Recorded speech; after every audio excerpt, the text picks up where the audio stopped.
Hello students. तो बच्चों oscillation वाले जो क्वेश्चन चल रहे थे उनको आगे बढ़ाते हैं जरा। क्वेश्चन नंबर 28 पे पहुंच चुके हैं हम। Two simple harmonic motions with the same frequency act on a particle at right angle.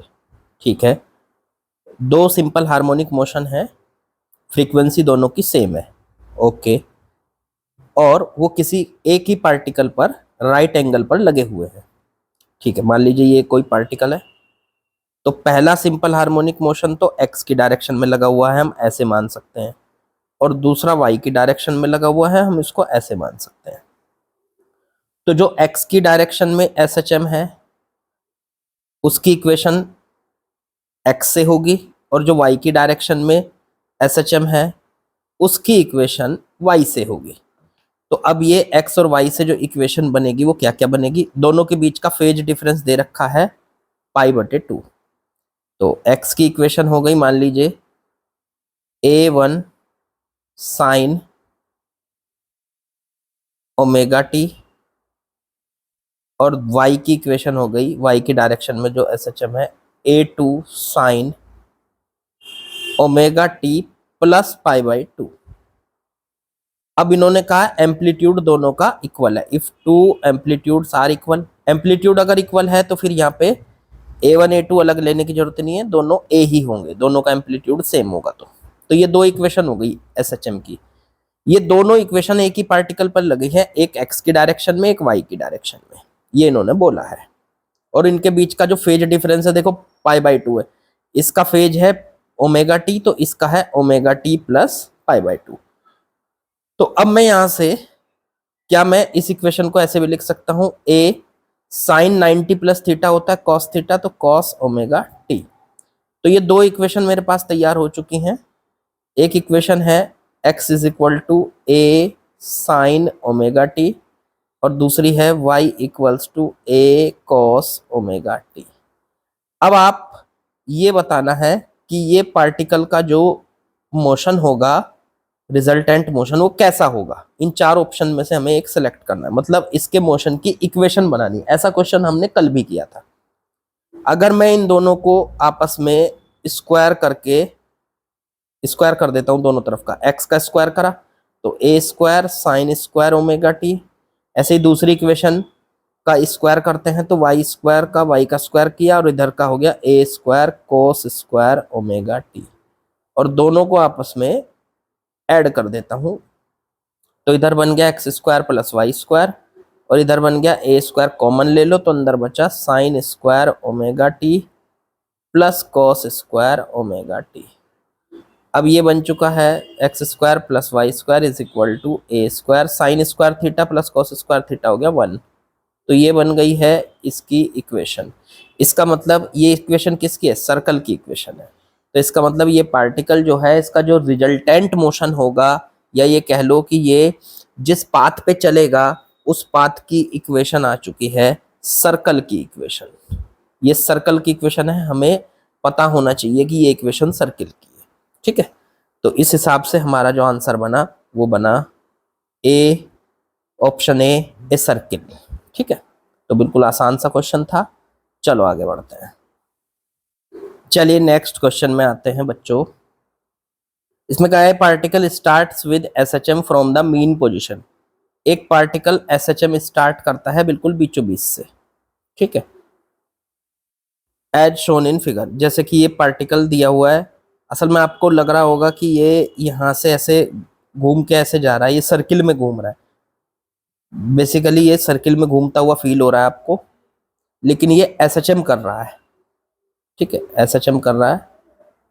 तो एसएचएम करते हुए हमें बताना है, अगर इसका एम्पलीट्यूड ए है और इसका टाइम पीरियड कैपिटल टी है, at one time its speed is half that of maximum speed, what is the displacement of the particle at that time. देखो होता क्या है कि जब कोई पार्टिकल एसएचएम करता है तो उसकी स्पीड बीचों बीच में सबसे ज्यादा होती है, मैक्सिमम होती है। अब हमें बीचों बीच में डिस्प्लेसमेंट कितना होता है, 0। अब वो जैसे जैसे साइड में जाता है उसकी स्पीड धीरे धीरे कम होनी शुरू हो जाती है, और साइड तक पहुंचते पहुंचते उसकी स्पीड 0 हो जाती है। अब कहीं ना कहीं तो उसकी स्पीड आधी भी हुई होगी ना, आधी मतलब जितनी वो मैक्सिमम थी बीचों बीच उससे आधी, बस वही डिस्प्लेसमेंट हमें कैलकुलेट करना है जहां उसकी स्पीड v मैक्स की आधी हो गई, वो हमें डिस्प्लेसमेंट निकालना है। तो इसके लिए हमारे पास SHM के लिए हमारे पास फॉर्मूला होता है स्पीड का, ओमेगा अंडर रूट में a square minus x square, v equals to omega under root a square minus x square. ये v है उसकी स्पीड और x है उसका डिस्प्लेसमेंट। अब मान लो हम जानना चाहते हैं कि उसकी स्पीड आधी कब हुई, मैक्सिमम स्पीड की आधी कब हुई।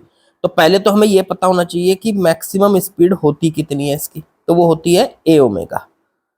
अब मैक्सिमम स्पीड की आधी उठा के यहां रख दो, तो यहां पे रखनी है हमें v की जगह, इस v की जगह हमें रखना है मैक्सिमम स्पीड की आधी, v मैक्स बटे 2 ओमेगा अंडर रूट में a square minus x square. इससे x की वैल्यू पता चल जाएगी कि किस डिस्प्लेसमेंट पर उसकी जो वेलोसिटी है वो मैक्सिमम स्पीड की आधी हो जाएगी।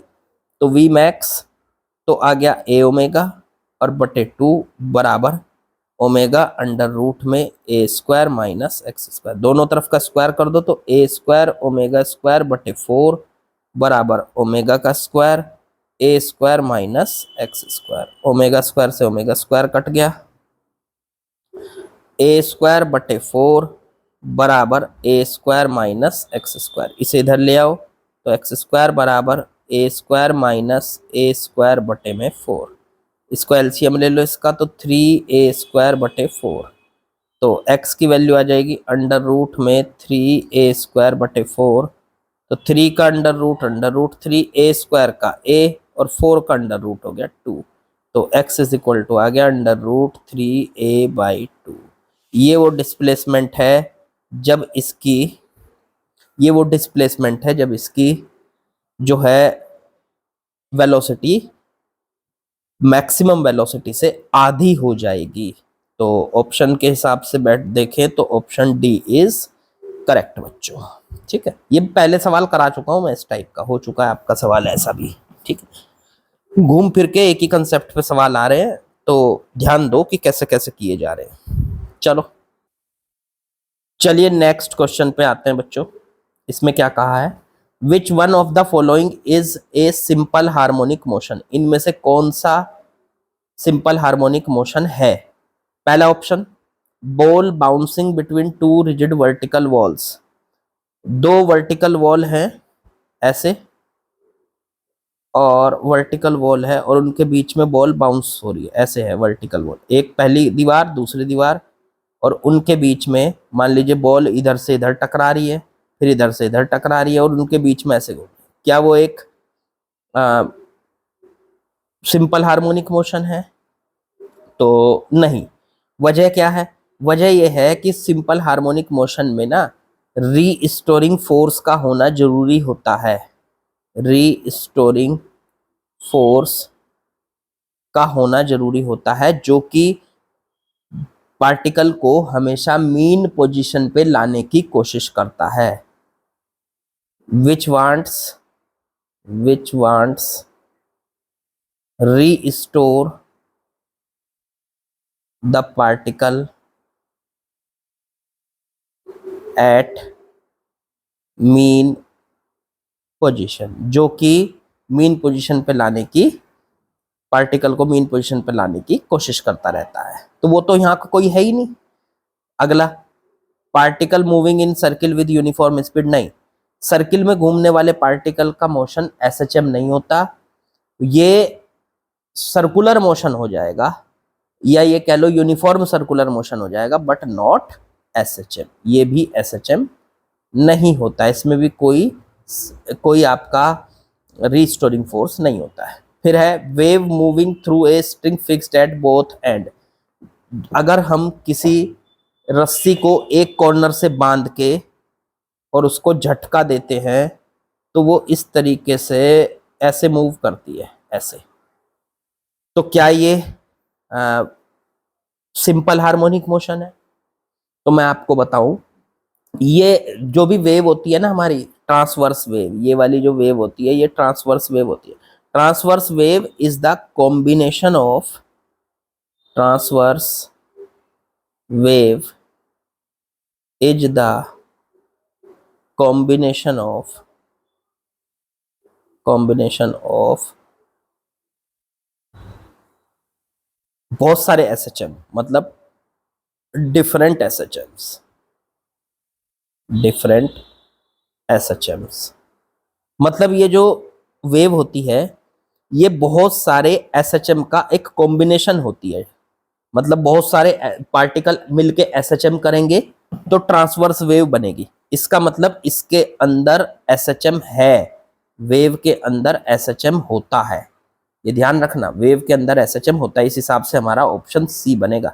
आगे पढ़ो D, earth spinning about its own axis, अपनी एक्सिस पे घूमना, नहीं, ये भी कोई SHM नहीं है क्योंकि इसमें भी कोई रिस्टोरिंग फोर्स नहीं है। तो बस इस हिसाब से सी ही ऑप्शन बैठ रहा है, क्योंकि जो वेव होती है ट्रांसवर्स वेव, उसमें बहुत सारे पार्टिकल मिलकर SHM करते हैं तब वेव बनती है। ये वेव की ही डेफिनेशन है, ये वेव की डेफिनेशन है कि बहुत सारे पार्टिकल मिलकर SHM करेंगे तो वेव बनेगी। तो इसका मतलब सी ऑप्शन में ही सिर्फ SHM हो रहा है, बाकी किसी में SHM नहीं हो रहा है। ठीक है, चलो, तो मेरे ख्याल से आप लोगों को समझ में आया होगा। Like, share, subscribe, comment. अब मैं धीरे धीरे नंबर ऑफ क्वेश्चंस बढ़ाता चला जाऊंगा, थोड़ा थोड़ा टाइम मिलता चला जाएगा मुझे, ठीक है। और आप बस लगे रहिए, एक भी क्वेश्चन आपको डेली मिले तो एक भी क्वेश्चन करना है, बस छोड़ना नहीं है, क्वेश्चन करते रहिए करते रहिए करते रहिए। हर चीज का इलाज है प्रैक्टिस, हर चीज को आपको परफेक्ट बनाएगा प्रैक्टिस। प्रैक्टिस जितनी करते जाएंगे आप कहीं पे भी किसी भी चीज में वीक नहीं रहेंगे, आप आगे ही निकलते चले जाएंगे। चलिए, लाइक, शेयर, सब्सक्राइब, कमेंट बहुत दिनों में कहा है आप लोगों से, जरूर करिएगा। ओके बच्चों, कल मिलते हैं।